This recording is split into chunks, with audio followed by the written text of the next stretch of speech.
This is a demonstration of the Battle Royale 2011 test bench, and so you can see here that I have a class for each one of the critters that's going to be part of the Battle Royale. They're all listed here. There's some sound files here where you can play some background music from a WAV file. But the two interesting classes here are the runner and the grid.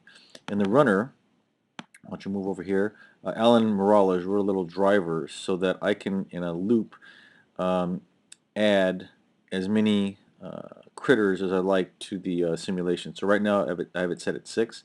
So it's going to go through and add a new moose, yellowjacket critter. I can comment things out here if I like for test purposes. I can add them in, and if I use this line of code, it'll actually place them randomly on the grid. So for the first time through, it places a moose, yellowjacket critter, and so forth on the grid at some random location.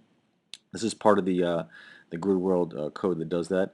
On the second time or when the counter's 1, it'll add it again to a second position randomly and so forth. So that's a nice feature for different size simulations. And in the battle grid, I can actually at compile time set the size of the grid. I set it here to 30 by 30, but you can change it to anything that you like. So let's run it here and see what we get.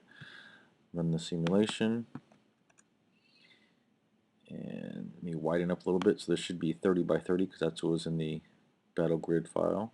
You can see everything here is all the critters have been placed randomly on the board. I'll click run and you get a simulation. So that's an example of the battle grid, the Battle Royale Grid World project.